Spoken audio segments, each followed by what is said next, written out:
Stefon Diggs is free, fully cleared, and Albert Breer from Sports Illustrated already connected his name to Washington in a way that was anything but casual. In a minute, I'm going to break down exactly why this signing could be the most important move of the Burgundy and Gold off-season, but also why there's an angle to this story that should make you nervous before you start celebrating. Because to really understand the urgency of bringing Diggs back to the DMV, you first need to see the two names ESPN just dropped on their list of the best available free agents.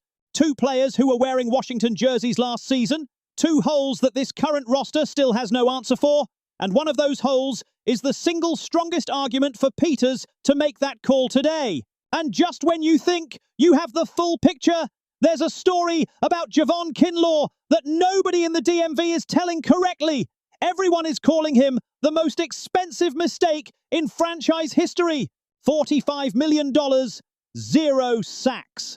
But Dan Quinn's new scheme has a tactical angle that completely changes how you should be thinking about him. And once you hear it, you're going to understand why Peters' most unpopular decision might actually be his smartest one. It all starts right now. First things first, Stefon Diggs was just found not guilty on all charges against him. Completely cleared. And that matters because that cloud of uncertainty was the only thing putting a ceiling on his market. Now that the cloud is gone, his agent's phone is ringing. And according to Breer, one of the teams that should be dialing that number is Washington. Why? Let's start with the most obvious reason and work our way deeper. Diggs is from the DMV. This is not a vague sentimental connection. This man grew up here. His roots are here. And when a player of his caliber gets the chance to finish his career in his hometown, that changes the equation in ways that go beyond money. That is pride. That is purpose. And players who play with purpose perform differently. But let's be analytical because feelings do not win football games. Diggs' numbers last year in New England were 85 receptions, 1,013 yards, 4 touchdowns, at 32 years old, with a New England offense that frankly was not doing him any favors. 1,000 yards. In today's NFL, 1,000 yards from a 32-year-old receiver is still a brutal statement of relevance. Now put that in the context of what Jayden Daniels can actually do with that weapon. Daniels already proved he can elevate every receiver around him.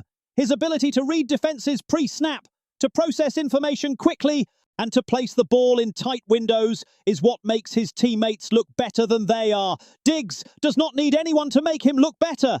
Diggs arrives with his own level. And when a receiver with his own established level lands with a quarterback who elevates everyone around him, the result is not additive, it is multiplicative. And look at the actual roster need, because this is what gives the rumor its urgency. Terry McLaurin is still the number one, but McLaurin played just 10 games last season because of injury. Antonio Williams came in the 3rd round of the draft, and he is exactly that, a 3rd-round bet.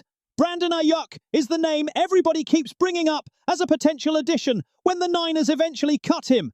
But Ayuk did not touch the field for a single snap in all of 2025. Not one. That is not an option. That is an experiment. And the Commanders cannot afford experiments at the number 2 receiver spot when they have Jayden Daniels in the year where everything counts. Diggs at $10 million on a 1-year deal, which is what Breer is projecting, is the smart solution. It is certified production at a relatively bargain price for what he brings. And there is something else that nobody is talking about enough. Dan Quinn was the defensive coordinator in Dallas from 2021 to 2023. During those 3 seasons, he worked side by side with Stefon Diggs, the Cowboys star cornerback, and Stefon's younger brother. 3 years building a real professional relationship, genuine trust, and now Quinn is the head coach in Washington. Stefon lands here. He knows the relationship his brother has with the coach, and suddenly there is a possible conversation, not a guarantee, not even a high probability yet, but a possible conversation about whether Trevon might follow him. That is not something you can manufacture. That is the kind of subplot that in the NFL sometimes becomes reality before anyone sees it coming. The other teams competing for Diggs are real. Kansas City lost depth at receiver and needs options alongside Rashee Rice and an Xavier Worthy who disappointed last year. Atlanta wants a serious compliment for Drake London, and right now, they do not have one. The Rams have Puka Nacua and Davante Adams, so they are the least desperate of the 4 teams mentioned. But none of those teams can offer Diggs what Washington offers. His home, a franchise quarterback, and a story worth telling. If I were Adam Peters, that call would already be made. And if it has not been made yet, I hope he is dialing right now while we are recording this. Now, to fully understand why this move is not optional but urgent, you have to look at what Washington lost this off-season, because the numbers behind 2 key departures give you all the context you need. ESPN dropped their top available free agents list less than 2 months before training camp, and sitting at numbers 5 and 11 on that list are Deebo Samuel and Bobby Wagner, 2 players who wore the Burgundy and Gold last season. 2 players without a team today. And the Samuel story is directly the strongest argument for signing Diggs right now. Last year, Samuel was Washington's leading receiver. 727 yards, 5 touchdowns. And that was the best the Commanders had on the outside. Beyond McLaurin, 727 yards from your number 1 receiver. That is not enough for an offense that wants to compete in the NFC. And now Samuel is gone. CBS Sports connects him to the Dolphins. Spotrac talks about 2 years and $31 million, though the reality is probably 1 year somewhere between 10 and 12 million. Someone is going to sign him. And when they do, Washington is going to be left wondering whether they should have retained that production. That is exactly the hole Diggs can fill. And not just fill it, but upgrade it. Because Diggs last year put up 286 more yards than Samuel did, with a worse offense around him. That is the upgrade Peters needs to secure before training camp begins. And then there is Wagner. 19 tackles separate him from Ray Lewis's all-time record of 1,568 career tackles. The man averaged 9.5 tackles per game last season. But here is the angle nobody is really exploring. What Washington lost with Wagner was not just statistical production. It was locker room leadership. It was the voice that brought order to the defense. It was the experience that a rookie like Sonny Styles is going to need when his first really hard NFL moment arrives, and he does not know how to handle it. Sonny Styles has the most physically impressive tools we have seen from a linebacker in decades. The 43.5-inch vertical, better than Calvin Johnson, better than Nick Emanwari, better than almost everyone at his position in the last 20 years. But physical tools do not teach you how to read a tight end in zone coverage. They do not teach you how to communicate blitz pickups before the snap. They do not teach you how to keep your composure when the stadium is against you.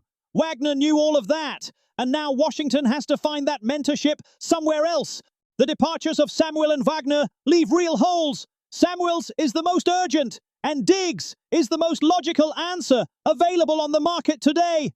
And while Peters works to solve the offensive puzzle, there is a story on the defensive line that has a completely different angle from what most people are telling, because everyone is talking about Kinlaw as a financial problem.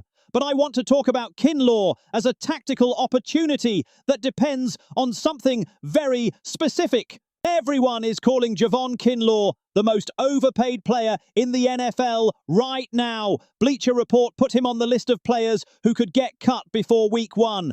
$45 million, 0 sacks last season, $16.2 million cap hit in 2026. The numbers are the numbers, and there is no way to dress them up. But there is a conversation nobody is having about Kinlaw, and it goes like this. What if the 4-3 scheme Washington ran last season simply was not the environment where Kinlaw can thrive? And the new 3-4 that Dan Quinn is installing actually gives him a second life. Hear me out. In a 4-3 scheme, a defensive tackle has to be the guy who wins one-on-one consistently. He has to generate pressure on his own, with his first step, with his leverage, with his bull rush power. And Kinlaw was not that guy last season. 0 sacks confirms it. But in a 3-4, the defensive end role, which is where Kinlaw is projected alongside Darren Payne, changes fundamentally. his primary job becomes occupying blockers, opening lanes for the linebackers to get to the quarterback, and controlling the point of attack in the run game. The pass rush pressure comes mainly from the outside linebackers. Kinlaw in that role does not need to be Aaron Donald. He needs to be the guy who frees up Johnny Newton, who frees up Charles Omenihu, who lets the second level flow clean toward the opposing quarterback. Can Kinlaw be that guy? Physically, absolutely yes. The man has 300 pounds of muscle, explosiveness off the snap when he is motivated, and the strength to control blockers in a scheme where that is the primary job. The question is not whether he has the tools. The question is whether he is going to show up to these OTAs with the right mindset to embrace that role, even though it is not the glamorous one. Because if Kinlaw arrives thinking he needs to rack up sacks to justify his contract, he is going to play tight, make bad pursuit decisions, and end up being exactly the problem Bleacher Report is already describing. But if he arrives understanding that in this scheme his value is invisible on the stat sheet, but visible in the collective results of the defense, then $45 million suddenly looks a lot less absurd. The dead cap numbers make cutting him this summer almost impossible anyway.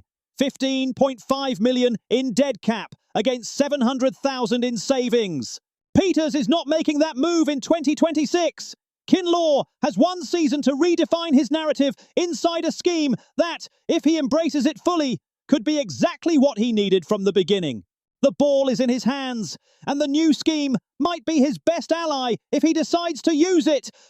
Coming back to the city where his story started, the real hole that Samuel left that makes that move urgent and not optional. And Kinlaw, with one last chance to reinvent himself inside a scheme that could be his salvation. That is your Washington Commanders in May of 2026, fam.